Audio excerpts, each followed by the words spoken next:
Hello student, मैं आपको आपके new learning platform next ranker में आपका स्वागत करता हूं।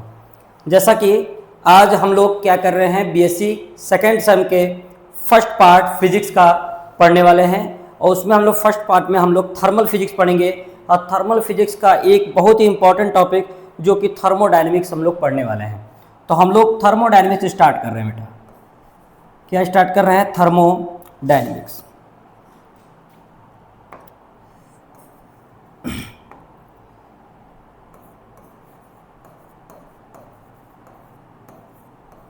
थर्मोडायनामिक्स। थर्मोडायनेमिक्स क्या होता है बेटा कि थर्मोडायनेमिक दो शब्दों से मिलकर बना है। दो शब्दों से मिलकर बना है। पहला थर्मो, दूसरा डायनामिक। थर्मो का मतलब क्या होता है? थर्मो का मतलब होता है बेटा हीट। डायनामिक का मतलब होता है स्टडी अबाउट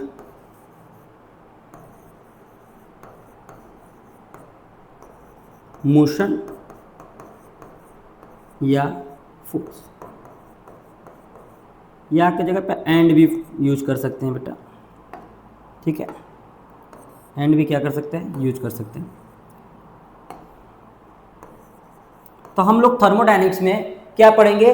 हीट के बारे में पढ़ेंगे और हीट के डायनेमिक के बारे में पढ़ेंगे।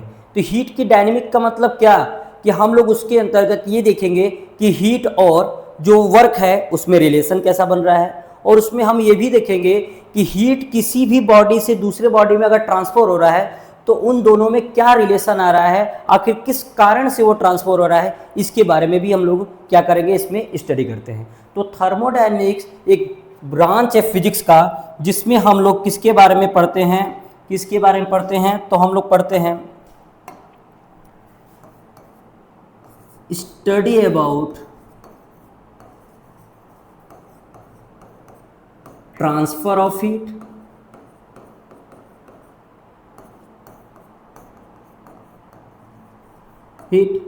दूसरा हम लोग पढ़ते हैं how to work generate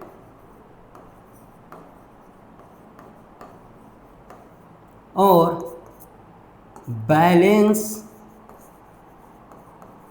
the energy. इसमें हम लोग पढ़ते हैं कि स्टडी जो पढ़ेंगे हम लोग हीट ट्रांसफर ऑफ हीट के बारे में पढ़ेंगे, वर्क कैसे जनरेट होता है उसके बारे में पढ़ेंगे, और कैसे एनर्जी बैलेंस होता है या बैलेंसिंग ऑफ एनर्जी, इसके बारे में भी हम लोग पढ़ेंगे, जो कि हमारा ये टॉपिक आता है फर्स्ट लॉ ऑफ थर्मोडायनेमिक्स के बारे में। First law of thermodynamics. किसी को भी दिक्कत हो तो बेटा आप लोग क्या करेंगे, कमेंट में हमें बता सकते हैं। अगर किसी को राइटिंग में दिक्कत हो रही हो, अगर राइटिंग समझ में ना आ रहा हो तो भी आप बता सकते हैं। ठीक है, कोई दिक्कत नहीं है। तो हम लोग थर्मोडायनेमिक्स में ये देख लें कि थर्मोडायनेमिक्स होता क्या है। इसमें सबसे बेसिक जो पार्ट होता है बेटा वो क्या होता है? सिस्टम होता है, और सिस्टम के बाद सराउंडिंग होता है, और उन दोनों को मिलाकर हम लोग क्या पढ़ेंगे? यूनिवर्स के बारे में पढ़ेंगे। तो पहले हम लोग सिस्टम, सराउंडिंग और यूनिवर्स को समझ लेते हैं। देखो, यूनिवर्स जो होता है, यूनिवर्स जो होता है बेटा वो सिस्टम प्लस सराउंडिंग के बराबर होता है। मतलब यूनिवर्स क्या होता है बेटा? जो सिस्टम प्लस सराउंडिंग होता है। मतलब यूनिवर्स के अंतर्गत सिस्टम भी आते हैं और सराउंडिंग भी आते हैं। तो सिस्टम क्या होता है? तो सिस्टम किसे कहते हैं? सिस्टम में हम लोग क्या जानते हैं बेटा कि जहां पे थर्मोडायनेमिक प्रोसेस अकर करता है बेटा, जहां पे थर्मोडायनेमिक प्रोसेस अकर करता है उसको हम लोग क्या कहते हैं? सिस्टम कहते हैं। सिस्टम किसको कहते हैं? कि जिस पे थर्मोडायनेमिक्स प्रोसेस अकर कर रहा है। जैसे फॉर एग्जांपल हम क्या किए बेटा, एक पॉट ले रहे हैं, उस पॉट को क्या किया है मैंने, एक गैस पे रख दिया है, और गैस पे रखने के बाद इसमें हम लोग का जो फोकस पॉइंट है वो फोकस पॉइंट क्या है कि ये वाटर अगर इसमें भरा हुआ है, पानी भरा हुआ है, तो पानी हीट कर रहा है तो कितना उसके टेम्परेचर में चेंजिंग आ रहा है या उसकी इंटरनल एनर्जी में क्या चेंजिंग आ रहा है, मतलब हमारा फोकस पॉइंट क्या है,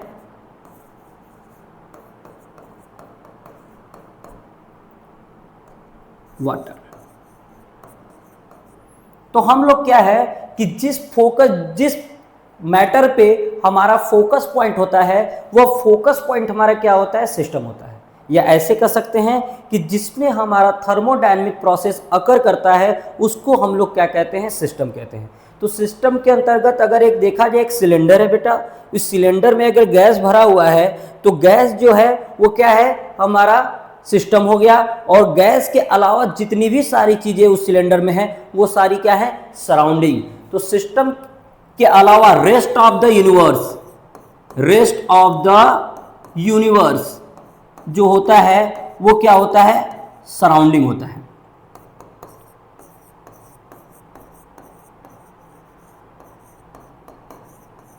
क्या होता है, सराउंडिंग होता है। मतलब अगर ये पानी यहां तक भरा हुआ है तो इस पानी के बाद का जितना भी एरिया है बेटा, जितना भी एरिया है, जैसे मैं अगर एक दूसरे कलर से इसको दिखा रहा हूं तो जितना भी एरिया, ये सारी चीजें आ रही हैं वाटर के अलावा, ये सारा का सारा क्या है, सराउंडिंग। और इन सराउंडिंग और सिस्टम को जिससे जोड़ा जाता है, जिससे कनेक्ट किया जाता है, जिससे इंटरेक्ट किया जाता है, वो क्या होता है, बाउंड्री होता है। तो बाउंड्री क्या होता है, रियल भी हो सकते हैं, इमेजिनरी भी हो सकता है। ऐसा जरूरी नहीं है कि केवल इमेजिनरी बाउंड्री दिखेगा, कुछ कुछ जगह पे रियल बाउंड्री भी दिखते हैं। तो रियल और इमेजिनरी बाउंड्री जो होते हैं वो क्या होते हैं, सिस्टम और सराउंडिंग को क्या करते हैं, जोड़ते हैं, इंटरेक्ट कराते हैं या कनेक्ट कराते हैं। और उस बाउंड्री के ही माध्यम से हम क्या करते हैं, जान पाते हैं बेटा कि हमारा सिस्टम या सराउंडिंग में कोई भी मैटर और एनर्जी किस प्रकार से ट्रांसफर कर रहा है या किस प्रकार से इंटरेक्ट कर रहा है। ठीक है, बात समझ में आ रही है? कोई दिक्कत? अगर कोई दिक्कत होगा तो आप लोग क्या करिएगा बेटा, कमेंट सेक्शन में जरूर बता दीजिएगा हम लोग को, क्योंकि हम लोग को समझ में ऐसे नहीं आ रहा है कि क्या दिक्कत हो रही है आपको। अगर कोई भी दिक्कत होगा आप कमेंट में तुरंत बताइएगा, आपका हर एक कमेंट देखा जाएगा और सारे कमेंट का सॉल्यूशन जरूर तुरंत ही रिप्लाई उस पर किया जाएगा। ठीक है बेटा, तो हम लोग पढ़ लिए सिस्टम क्या होता है और सराउंडिंग क्या होता है और यूनिवर्स क्या होता है। सिस्टम भी बेटा कई प्रकार के होते हैं, सिस्टम भी कई प्रकार के होते हैं। देखते हैं अलग अलग टाइप के सिस्टम होते हैं। तो पहले सिस्टम में हम लोग देखेंगे, जो पहले सिस्टम में हम लोग देखेंगे ओपन सिस्टम। कौन से सिस्टम? Open system. ओपन नाम से ही पता चल रहा है कि ये कैसा रहेगा बेटा, ये सिस्टम क्या रहेगा, खुला हुआ होगा। खुला हुआ होगा तो मतलब क्या क्या फायदा हो गया खुला होने से? खुले होने से बेटा फायदा ये हो गया कि इस सिस्टम से मैटर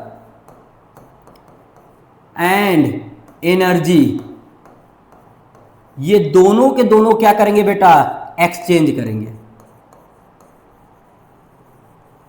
क्या करेंगे?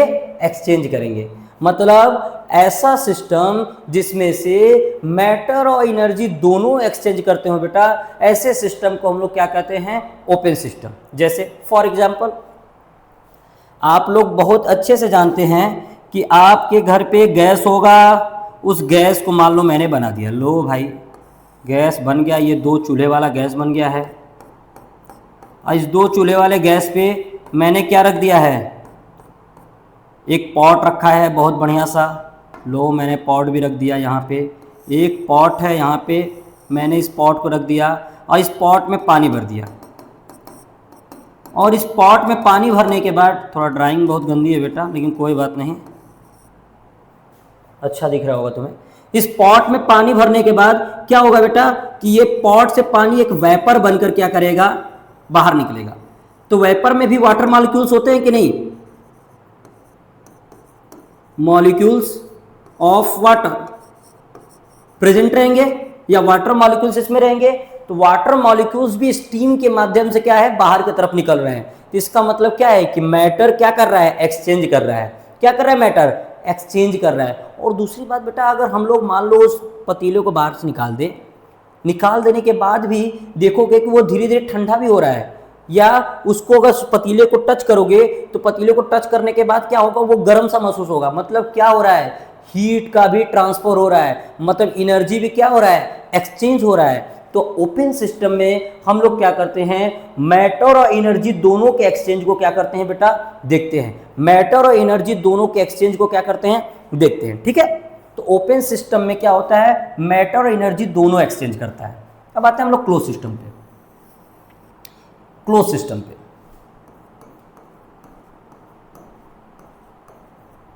क्लोज्ड सिस्टम, नाम से ही क्या लग रहा है बेटा, क्लोज्ड। क्लोज्ड का मतलब क्या हुआ, वो पैक होगा, लेकिन पैक किस प्रकार से होगा इस पे बात करना है। उसकी पैकिंग या बंद उस प्रकार से होगा कि केवल मैटर को एक्सचेंज नहीं करने देगा।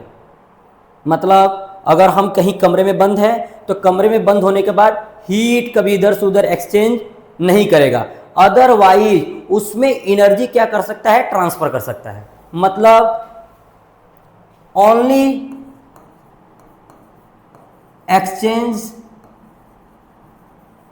हीट, या ऐसे कह दे बेटा एनर्जी। मतलब केवल क्या एक्सचेंज करेगा बेटा, एनर्जी एक्सचेंज करेगा, मतलब हीट एक्सचेंज करेगा। ये किस में आता है, क्लोज सिस्टम में आता है।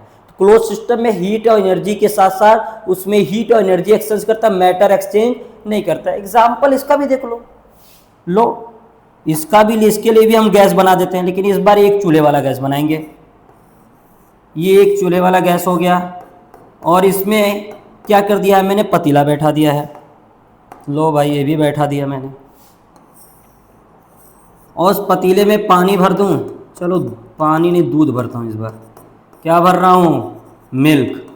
और मिल्क को भरने के बाद बेटा मैंने इसको किसी एक दूसरे प्लेट से क्या कर दिया है, ढक दिया है। क्या कर दिया है, ढक दिया है। ऊपर की तरफ मैंने प्लेट से क्या कर दिया, इसको ढक दिया है। पतीले को मैंने किस पे रखा है, गैस पे रखा है। गैस को ऑन कर दिया है। ऑन करने के बाद उस पतीले में जो पानी या दूध रखा है, वो दूध को क्या कर दिया, ऊपर से मैंने ढक दिया है। तो ऊपर से ढक देने के बाद तुम देखोगे बेटा कि उसमें से कोई भी या दूध का मॉलिक्यूल्स या वाटर मॉलिक्यूल्स क्या होगा बेटा, बाहर की तरफ नहीं निकलेगा। मतलब कि मैटर का एक्सचेंज तो नहीं हो रहा है, क्योंकि उस प्लेट के ऊपर वाले जो सरफेस है, उस सरफेस पे क्या रहेगा बेटा, वो लगा हुआ। बॉटम वाले सरफेस पे जो नीचे की तरफ रहेगा, उस पे क्या करेगा, लगा रहेगा। तो मतलब ये एक्सचेंज ऑफ मैटर तो नहीं है, इसमें केवल क्या एक्सचेंज होगा बेटा, तो एक्सचेंज केवल क्या होगा, हीट का होगा, ये एनर्जी को होगा, ये रेडिएशन का होगा। कोई दिक्कत भी होगा तो क्या कर सकते हैं बेटा, हमको तो लगातार बोलते रहना है। दिक्कत आप बताएंगे कमेंट पे, क्योंकि हमारा काम तो बोलते रहना है, हम बोलते रहेंगे।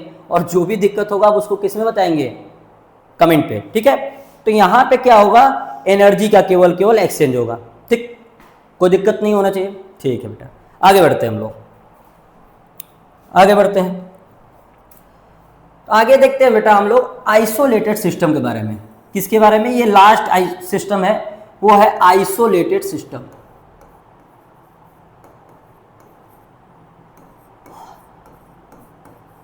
आइसोलेटेड सिस्टम, आइसोलेटेड सिस्टम क्या होता है, अब तक हम लोगों ने पढ़ा मैटर और हीट को एक्सचेंज करा दिया, फिर उसके बाद मैटर को रोक दिया और हीट को एक्सचेंज करा दिया। अब हम लोग क्या करेंगे, दोनों को रोक देंगे। हम लोग क्या करेंगे, अब हम लोग कहेंगे कि no exchange of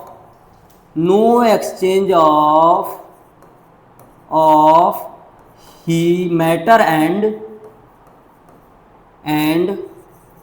energy. Matter और एनर्जी दोनों का एक्सचेंज यहां पे पॉसिबल नहीं है। ऐसा कोई सिस्टम है कि जिसमें एनर्जी और मैटर एक्सचेंज ना करते हो? बहुत बढ़िया वाली बात है, क्योंकि मैटर अगर हीट, सपोज करो कि हीट अगर एक्सचेंज ना हो, तब तो एक बार मैंने किसी पतीले में या किसी चीज़ में पानी गर्म रख रख दिया, बुढ़ापे में भी वो पानी वैसे ही गर्म मिलेगा। कितना अच्छा बात है ना, कि एक बार चाय पीने का बहुत, हम लोग बनारसी हैं भाई, तो हम लोग चाय पीते रहते हैं। तो चाय एक बार बंद किया हम लोग थर्मस में, और थर्मस में चाय कैसा मिला, अगले जन्म भी मिले तो वही उसी तरह था, चाय रहे, उतना ही गर्म रहे। तो ऐसा कभी पॉसिबल नहीं है, क्योंकि हीट का एक्सचेंज और एनर्जी का एक्सचेंज वहाँ पे होगा जरूर, क्योंकि पूरी तरह से कोई भी सिस्टम आइसोलेटेड तो नहीं हो सकता। तो ये एक प्रकार का आइडियल फेनोमेना है, और इसका एग्जाम्पल जो आता है, जो पार्शियली आइसोलेट करता है, वो थर्मस होता है। थर्मस जिसमें हम लोग पानी भर कर रखते हैं, चाय भर कर रखते हैं, वो थर्मस होता है। और वो थर्मस क्या करता है बेटा, गर्म करता है। गर्म अगर चाय रखा गया उसमें है तो गर्म रहता है, और ठंडा कोई पानी रखा गया तो पानी रखता है। मतलब कि हीट का एक्सचेंज होता है, लेकिन बहुत ही पार्शियली होता है, और धीरे धीरे 4 घंटे बाद 5 घंटे बाद वो अपना असर दिखा देता है कि पूरी तरह से वो ठंडा हो जाता है। ठीक है, तो बेटा थर्मस है, लेकिन ये एक आइडियल फिनोमेना है। कैसा है, आइडियल।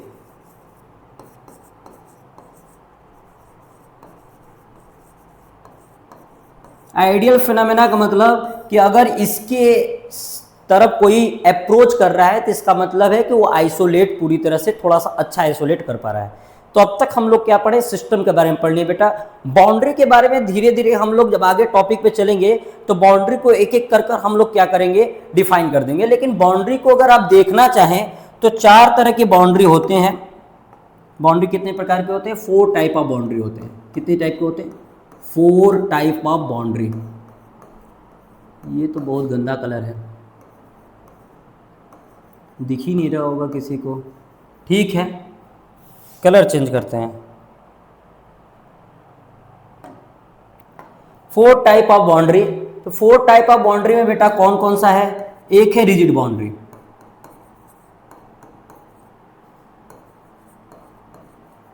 रिजिड बाउंड्री में क्या होता है बेटा, रिजिड बाउंड्री का मतलब नाम से ही पता चल रहा है रिजिड है। रिजिड का मतलब क्या, रिजिड का मतलब यह है कि कोई भी मैकेनिकल प्रॉपर्टी या मैकेनिकल फिनोमेना में चेंजिंग नहीं आएगा। मतलब अगर आप पिस्टन अप्लाई कर रहे हो सिलेंडर में, अगर सिलेंडर क्या है, सिलेंडर एक रिजिड बॉडी की तरह बिहेव कर रहा है बेटा, रिजिड बाउंड्री की तरह बिहेव कर रहा है ना। रिजिड बाउंड्री अगर होगा तो सिलेंडर में अगर कितना भी पिस्टन अप्लाई कर दिया जाए, कोई फोर्स अप्लाई किया जाए, वो रिजिड बॉडी क्या करेगा, से बाहर वो कोई आपका गैस नहीं जाएगा। मतलब मैकेनिकल सिस्टम में कोई चेंजिंग नहीं आएगी। तो ये रिजिड बॉडी के अंतर्गत आता है। दूसरा होता है डायाथर्मिक बाउंड्री। डायाथर्मिक बाउंड्री, ध्यान से सुनिएगा, एक एक बात को अगर ध्यान से सुनते रहेंगे बेटा तो आपको दिक्कत नहीं होगी, और कभी भी कोई पूछेगा तो आप इजीली बता पाएंगे। तो डायाथर्मिक, थर्मिक का नाम आ गया तो इसका मतलब ये क्लियर हो गया कि यहाँ पे कुछ ना कुछ हीट या टेम्परेचर का रोल आ गया है। ठीक है, तो डायाथर्मिक का मतलब ये हो गया कि इसमें हीट का एक्सचेंज पॉसिबल है। इसमें क्या है बेटा, एनर्जी एक्सचेंज इजीली कर सकता है। ठीक है बेटा, ये कहा गया ओनली, या ऐसे कह दे energy exchange easy.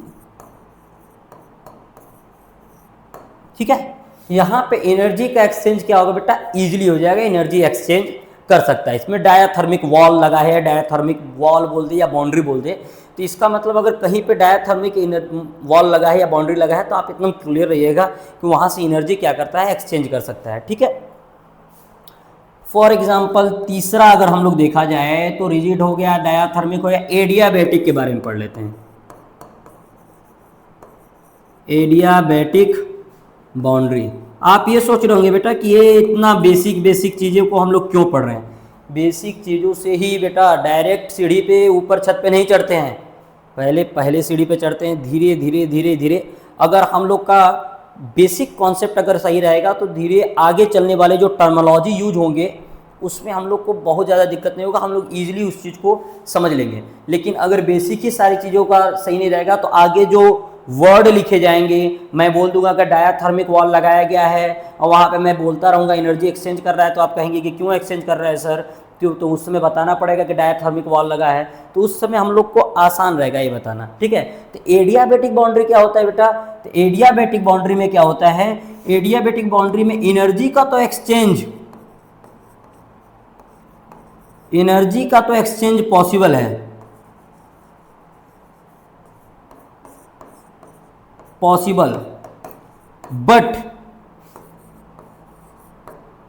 But except heat. क्या होगा बेटा, एक्सेप्ट हीट नहीं होगा, एक्सेप्ट हीट का एक्सचेंज नहीं होगा, लेकिन एनर्जी का एक्सचेंज हो सकता है। मतलब कोई एडियाबैटिक वॉल लगाया गया है तो जाहिर सी बात है उसका इरादा यही रहा होगा कि हीट का एक्सचेंज यहाँ पे पॉसिबल नहीं है। हीट हमें एक्सचेंज नहीं कराना है। एनर्जी में और कुछ एक्सचेंज हो सकता है लेकिन हीट एक्सचेंज नहीं होगा बेटा, ठीक है। आगे बढ़ते हैं बेटा। सेमी परमिएबल बाउंड्री, इसको मिटा दे क्या, इसको मिटा देते हैं ना बेटा, इसको हम लोग क्या कर देते हैं, मिटा देते हैं। हाँ ठीक है। सेमी परमिएबल बाउंड्री, देखो ये एक ही जगह पर रहेगा तो समझ में आएगा आपको। सेमी परमिएबल बाउंड्री,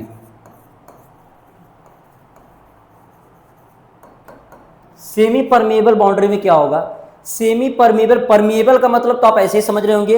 अब सेमी परमिएबल का मतलब क्या होता है, परमिएबल का मतलब होता है बेटा कि कुछ पोर्स टाइप के बने रहते हैं और वो क्या करते हैं, हाई कंसंट्रेशन या लो कंसंट्रेशन के मटेरियल को क्या करते हैं, वो पास करने के लिए अलाउ करते हैं। लेकिन सेमी परमिएबल नाम लग गया तो इसका मतलब है कि सेमी पार्ट, मतलब उस मैटर का बहुत ही पार्शियल पार्ट को क्या करेगा बेटा, वो ट्रांसफर करेगा। मतलब पूरे रूप से नहीं, पार्शियली उस मैटर को क्या करेगा, ट्रांसफर करेगा। तो ऐसे लिख सकते हैं, इसको बोल सकते हैं कि पार्शियली क्या करेंगे बेटा, partially matter exchange possible, partially matter exchange possible, मतलब पूरे रूप से नहीं, पार्शियल रूप से क्या कर सकते हैं, मैटर को हम लोग एक्सचेंज कर सकते हैं। कोई दिक्कत यहाँ तक? अगले टॉपिक पे चले बेटा। बाउंड्री में कोई दिक्कत नहीं है, ठीक है। बाउंड्री का रोल केवल हमें क्या होता है बेटा, समझाने के लिए होता है कि जब आगे चलकर हम लोग अलग अलग एक्सपेरिमेंट करेंगे तो उस एक्सपेरिमेंट के दौरान ये पता चलना चाहिए, जैसे जीरोथ लॉ ऑफ थर्मोडायनेमिक्स में ही पढ़ेंगे।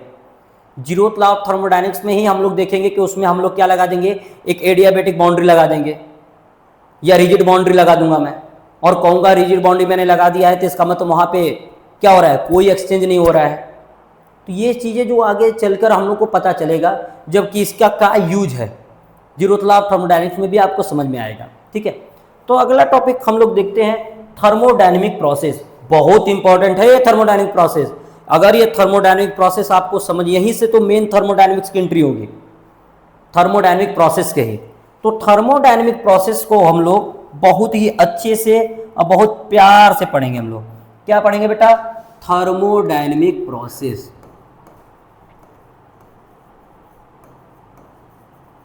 डायनेमिक प्रोसेस क्या बेटा, प्रोसेस, थर्मोडायनेमिक प्रोसेस। कितने प्रकार के होते हैं थर्मोडायनेमिक प्रोसेस? तो पहला हम लोग इसमें क्या लिखेंगे, आइसोथर्मल प्रोसेस। क्या लिखेंगे बेटा, आइसोथर्मल प्रोसेस। आइसोथर्मल प्रोसेस क्या होता है, कोई बता दे तो हम ही को बताना है। तो इसका मतलब है कि मैं खुद ही बताना शुरू कर दूं, क्योंकि आप लोग तो बोलोगे नहीं। आइसो का मतलब होता है, देखो दो शब्दों से मिला है, आइसो और थर्मल। ये मैं ऐसे दो शब्दों से मिला है बोल रहा हूँ बेटा, तो इसका मतलब ये नहीं कि बुक में लगना खोजने कि कहाँ दो शब्दों से मिला है। तो बेटा दो शब्दों से मिला, ये कॉन्सेप्ट है, अपने से हम लोग बना दिए हैं कि आइसो और थर्मल दो शब्दों से मिलकर बना है। ये याद करने का एक तरीका है। क्या है, याद करने का एक तरीका है कि जो आपको सही रहेगा कि आपको याद हो जाएगा कोई चीज़ की याद कैसे रखना है दिमाग में। तो आइसोथर्मल का मतलब है आइसो प्लस सेम, थर्मल का मतलब क्या, टेम्परेचर। क्या बेटा, टेम्परेचर। मतलब इसमें क्या रहेगा बेटा, इसमें टेम्परेचर सेम रहेगा। अगर टेम्परेचर पूरे के पूरे थर्मोडायनेमिक प्रोसेस के दौरान, थर्मोडायनेमिक प्रोसेस का मतलब ये हुआ बेटा हीट का एक्सचेंज होना, वर्क होना, या कोई भी प्रेशर या टेम्परेचर तुम अप्लाई करो, ये सारी चीज़ें जो हो रही हैं, हीट जो आप अप्लाई करो उसमें वर्क डन कितना हो रहा है, ये सारी चीज़ें थर्मोडायनेमिक प्रोसेस के अंतर्गत आती हैं। मतलब कि थर्मोडायनेमिक प्रोसेस के दौरान आइसोथर्मल जो ये प्रोसेस है बेटा, उसमें टेम्परेचर हमारा क्या रहेगा, टेम्परेचर क्या रहेगा, टेम्परेचर कांस्टेंट रहेगा या सेम रहेगा। क्या रहेगा, कांस्टेंट रहेगा या सेम रहेगा। तो कांस्टेंट और सेम का मतलब क्या हो गया, इसको अलग सिंबल से दिखा दे क्या। इसका मतलब ये हो गया कि डेल्टा टी की वैल्यू क्या हो गई, जीरो। क्यों हो गई बेटा, क्योंकि टेम्परेचर का चेंज ही नहीं हो रहा है। जब टेम्परेचर का चेंज होगा ही नहीं तो बेटा इसमें क्या कोई भी डेल्टा टी की वैल्यू जीरो ही होगा ना, मतलब T1 जो स्टेज पे था उसी समय T2 भी आ जाएगा, तो मतलब चेंज ऑफ टेम्परेचर यहां पे क्या हो गया, जीरो। और इसी को गैस लॉ में अगर आप पढ़ेंगे, काइनेटिक थ्योरी ऑफ गैस में पढ़ेंगे, गैस लॉ का जब कॉन्सेप्ट पढ़ाया जाता है बेटा, तो गैस लॉ में आप पढ़ेंगे तो इसी को हम लोग बॉयल्स लॉ भी बोलते हैं। और वहां पे एक रिलेशन निकल कर आता है बेटा, P is inversely proportional to V, और यहां पे मिलता है कि PV बराबर कांस्टेंट। बात मेरी समझ में आ रही होगी, कोई दिक्कत तो नहीं होना चाहिए, बहुत ईजी से हम लोग पढ़े, बहुत आराम से पढ़ रहे हैं हम लोग। तो आइसोथर्मल प्रोसेस मतलब टेम्परेचर कांस्टेंट, और टेम्परेचर कांस्टेंट का मतलब वहां पे डेल्टा टी बराबर जीरो, और डेल्टा टी अगर जीरो हो गया बेटा तो बॉयल्स लॉ, बॉयल्स ने इसको क्या कहा था, बॉयल्स ने कहा था कि पीवी बराबर क्या होगा, कांस्टेंट। अब इसमें एक और बढ़िया वाली बात बताता हूँ, आइसोथर्मल प्रोसेस जो होता है बेटा ये स्लो प्रोसेस होता है। कैसा प्रोसेस होता है, स्लो प्रोसेस होता है। अब ये स्लो और फास्ट का कॉन्सेप्ट आप बाद में समझोगे, मैं क्यों स्लो और क्यों फास्ट बोल रहा हूं, क्योंकि आगे चलने के बाद जब मैं आपको एडियाबेटिक प्रोसेस पढ़ाऊंगा तो उसमें बोलूंगा कि ये प्रोसेस कैसा है, फास्ट है, ठीक है। तो हम लोग उस समय इस बातों को समझेंगे, ठीक है। थर्मोडायनेमिक प्रोसेस के में जो अगला प्रोसेस है बेटा, उस प्रोसेस को हम लोग कहते हैं आइसोकोरिक प्रोसेस। कौन सा प्रोसेस बेटा, आइसोकोरिक प्रोसेस।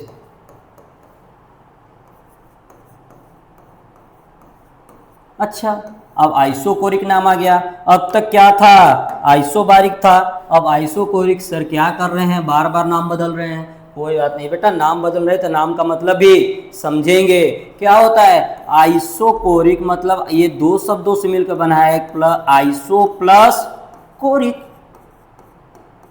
कोरिक का मतलब है बेटा वॉल्यूम से, कोरिक का मतलब क्या है, वॉल्यूम से, और आइसो का मतलब तो लास्ट में ही हम लोग पढ़े थे, क्या होता है, सेम होता है। और सेम वॉल्यूम का मतलब क्या हो गया बेटा, डेल्टा वी की वैल्यू क्या हो गई, जीरो।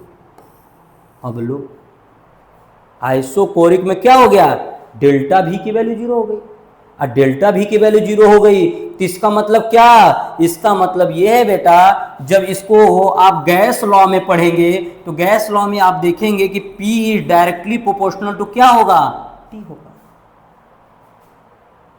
और इसको कौन बताया था, इसको बताने वाले जो महानुभाव थे, जो बहुत अच्छे थे, बहुत सुंदर थे, गै लुसेक बाबा ने बताया था इसको। इसको किसने बताया था, गै लुसेक बाबा ने बताया था। इसी को गै लुसेक लॉ बोलते हैं।